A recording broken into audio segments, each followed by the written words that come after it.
Calm us now, O Lord, into a quietness that heals and listens. Open wounded hearts to the balm of your word. Speak to us in clear tones, so that we might feel our spirits leap for joy and skip with hope. Amen.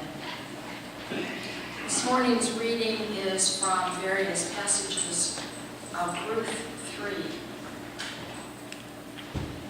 Naomi, Ruth's mother-in-law, said to her, "My daughter, I need to seek some security for you, so that it may be well with you.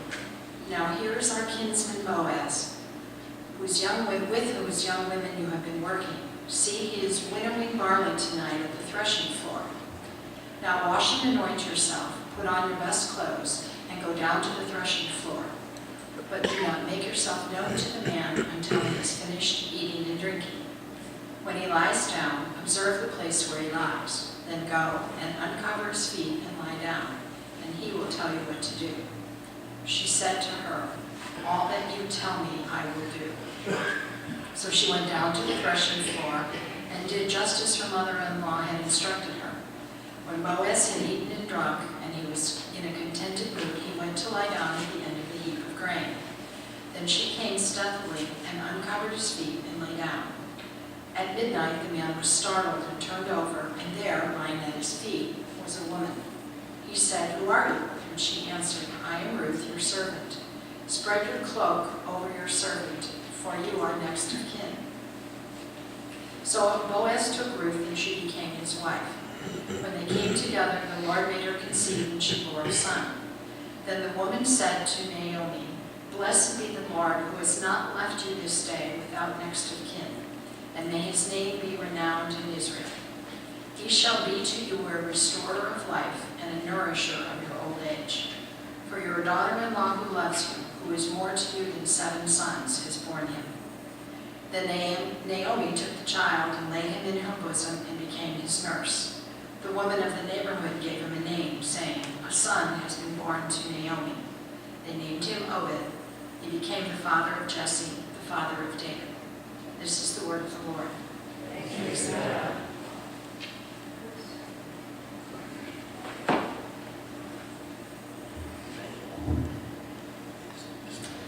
Because one time in preaching class, I lost points for doing this. I'm going to be very clear that this is not a second scripture reading here. Through me, you pass into the city of woe. Through me, you pass into eternal pain. Through me, among the people lost for aye. Justice, the founder of my fabric, moved.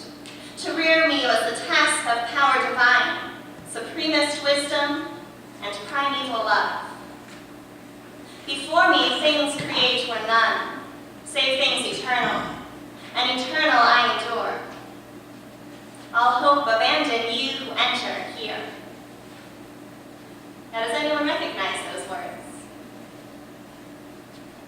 Yeah, I see Glenn in the back. I was counting on Glenn. Glenn may recognize them. Those are Dante, actually, for those of you who don't recognize them. Those are Dante's words, and those last parts are the inscriptions above the gates of hell. You perhaps at least recognize the "All hope abandon ye who enter here," or the better known translation, "Abandon hope, all ye who enter here." And yes, it's Dante. But those words could also serve as an introduction to the book of Ruth, the story of 2 women who had every single reason in the world to abandon all hope. From the very beginning of the book, everything that can go wrong has gone wrong. The very first verse of the book, we learn that there is famine in the land. That is Bethlehem, to be exact.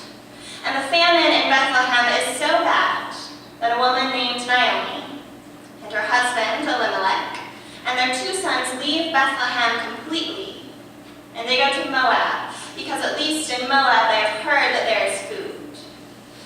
Now, it must have been an awful famine, because people from Bethlehem did not go to Moab. The Moabite people were traditionally thought to be the offspring from Lot and his daughters. You can figure out what that means. And as such people, they were considered dirty and sinful.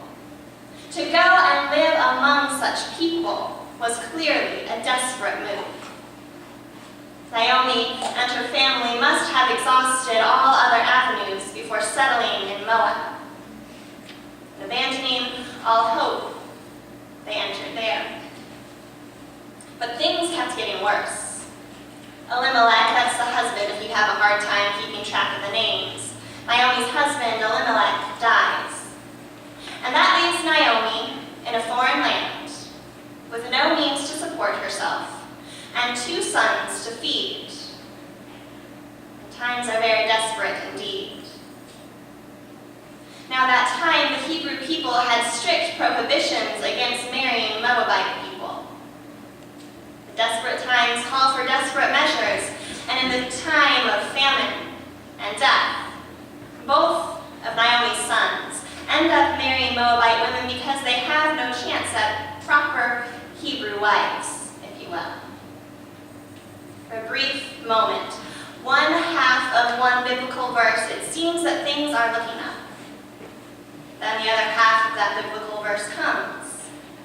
In the same sentence that they are married, both of those sons die. So Naomi is now left, again, in the same foreign land. She has no husband. She has no sons to take care of her financially, and that means she has no way to survive. No way for herself to get income. Her best hopes are begging and prostitution. Not much better than just starving. She's past or almost past childbearing age, and that means she's not going to remarry. That was the purpose of marriage in those days, to produce children. No one would want this widow. There's no reason whatsoever for Naomi to have hope of something better in her future. Abandon hope while you enter widowhood here, perhaps. And Naomi does give up. She gives up hope on Moab, and she goes back to Bethlehem. She tells both of her daughters-in-law to just go back to their parents' houses. Maybe there is hope for them back there. Orpah, that's one of the daughters-in-law, agrees and goes back to her parents' home, but Ruth, that's the other one, Ruth refuses. Ruth literally clings to Naomi and refuses to let go. She professes faith in Naomi's God and love for Naomi's land and goes back to Bethlehem with her. As Naomi enters Bethlehem, we see how very bad it is. She renames herself Mara, that means bitterness, because in her words, the Lord has dealt bitterly with her. You'll remember, she has buried her husband and both of her sons in a foreign land, and now she is coming back to her homeland with a socially outcast and marginalized woman that she now has to take care of too. And the women of Bethlehem, they surround her, they surround them, and they weep their hopeless agreement. Now, Naomi/Mara and Ruth are indeed destitute. Their sole means of survival at this point becomes gleaning. That is picking up the bits of wheat that the harvesters drop in the fields. It is physically difficult work, so difficult that only Ruth is able to do it out of the 2 of them.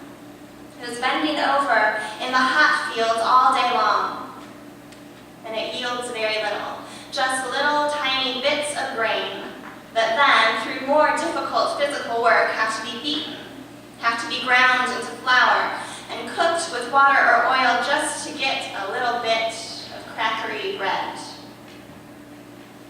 It is dangerous work.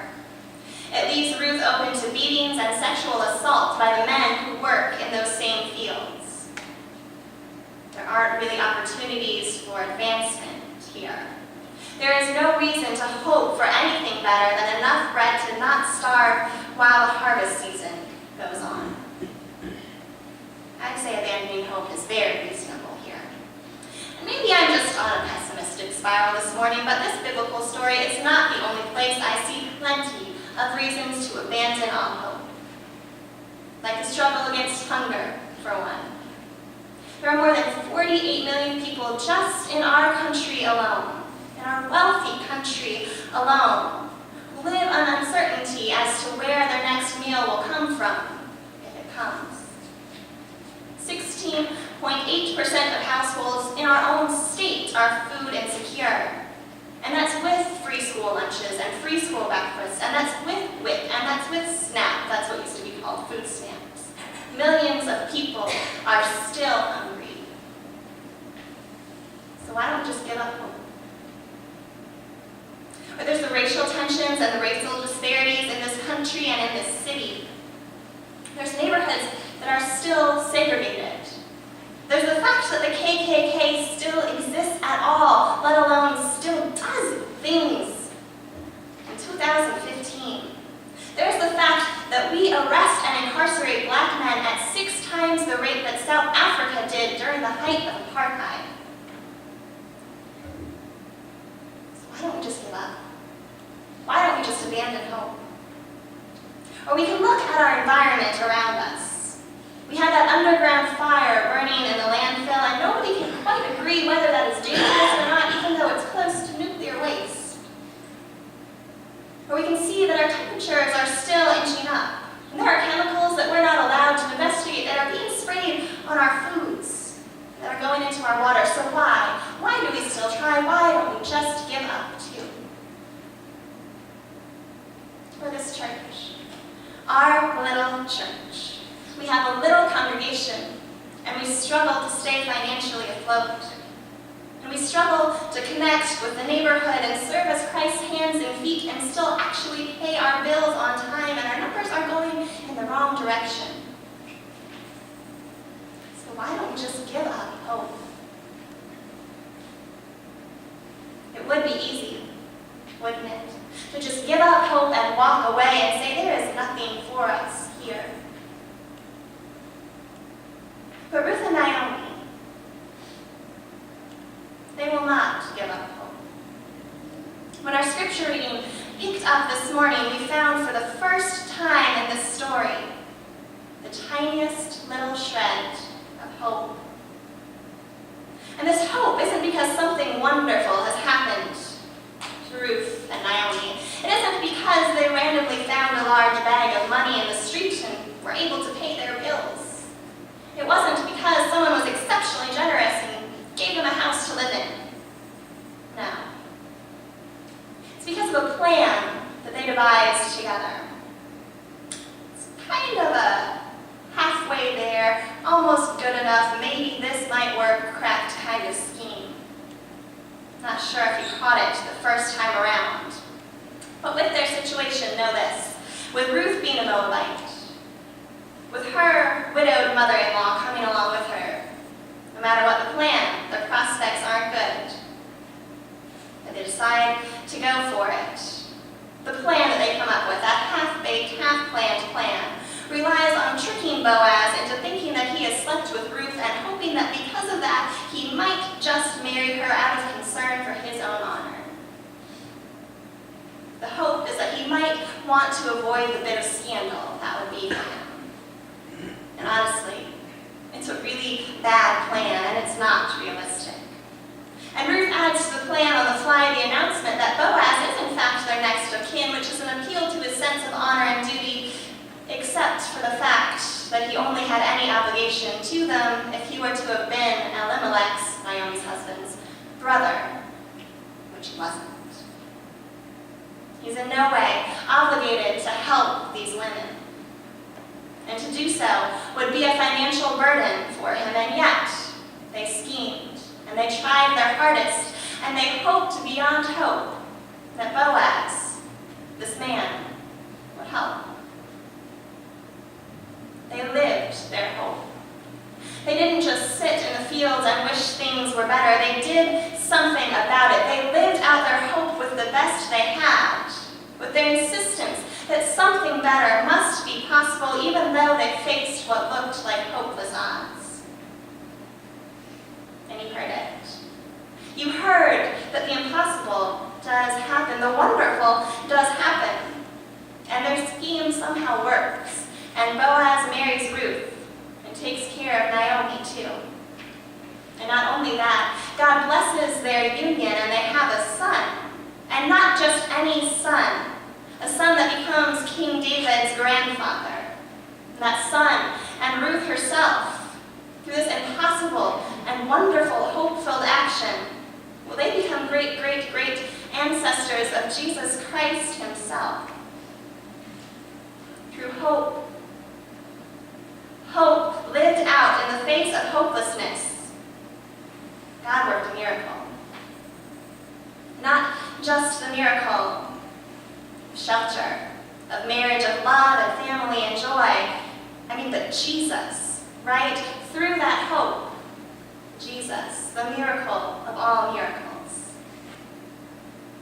And so that is what we are called to do today. We don't have to make Jesus again. God's got that part. But just as Ruth clung to Naomi, and just as Ruth and Naomi clung to hope, we are called to cling to hope as well.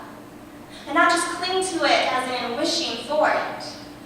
Cling to it as in living it out in our everyday lives. And yes, in the face of poverty, yes, in the face of hunger, yes, in the face of discrimination, and so, so much more that is wrong and hopeless looking in the world around us. And yes, right here in the life of this little church. And yeah, this is the stewardship part of it. Our church situation might not look that hopeful in terms of numbers, right? We have our budget deficit. We have our shrinking membership. We have our confusion still as to how we become a vital part of this community around us. But do we have hope? Do we? I think we do have hope because I see hope. I know you are tired of this by now, but you did go through new beginnings, and I'm going to harp on this a little bit. You did go through new beginnings, and you did say what you wanted to do was continue to exist as a church. And not just exist as in peter out and starve away until we had $1 left and one sermon more. But you wanted to exist as a vibrant part of this community. Even if the plan isn't all the way there, even if it's a little half-baked at this point. You said you wanted to matter. You wanted to be Christ's hands and feet in a world that you know are in need. You have hope. You do house the homeless. You know this. You do feed the hungry, and you know this. You do clothe the naked, and you know this. You have hope. Ruth and Naomi would not give up. And I do not see you all giving up either. I see determination, and I see hope lived out. God can, and God does do amazing things through simple acts of hope. And you know there is good reason for it. You see it happening, and if one could get a slideshow up for me that I hope is in there. Last year, before I went on maternity leave, a smidge earlier than expected, I asked you to write for me the ways that you had seen God's abundant generosity poured out in your lives. The ways that you had seen perhaps those seeds of hope spring forth into something in your life. And we'll see if we can get it up there. But what we have up there is what you all said. Because nothing out of my mouth is going to be new. You have probably heard hundreds of stewardship sermons before now. But what I want to do is give you a chance to reflect on your own words, your own experiences of hope becoming something amazing, of God's love blossoming into something miraculous right in front of your eyes. And hopefully this will work, but if not, we'll keep going. I'm not seeing it. I don't know where. You know where it is in there? No, I don't. It should be called stewardship. Oh, yeah. No, it's not there. I have hope in technology, and that doesn't always come to fruition. So I promise you that there is at some point a PowerPoint that hopefully we'll find of ways that you saw God's love overflowing to you, and you listed amazing and beautiful things. And so many people said friends and family and health. And you said things like wonderful trips and good adventures and seeds sprouting from the earth. And you also said things like worship and ushering and service of others. Friends, there is hope, and there is hope alive already in this congregation. So as we move to this stewardship time, I will ask Elder Strome to come forward. But let me just leave you with this. We are handing out pledge cards, and we are asking you to turn them back in. So as you give them with hope. Not as a dour obligation. Not as dues you simply pay to the church or something you put in the plate so I will stop talking about it. But give with the hope that something good will come out of what you give. Because it can, and it will, and it is.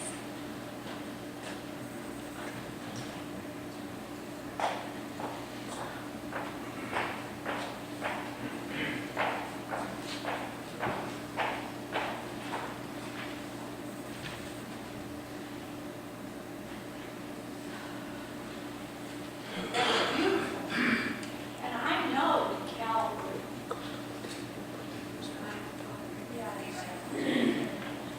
Has hope.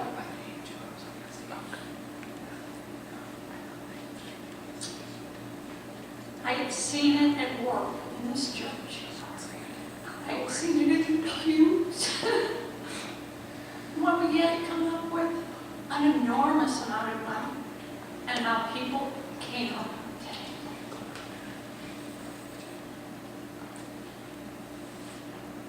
I've seen it in the parking lot, where it was an idea. And that parking lot that allows students to park here enables us to be able to redo that parking lot. It always comes back to us. I've seen it in the music ministry of this church. The commitment that we made with Pastor and I to have her work here. And I go home every week with something to hold on to.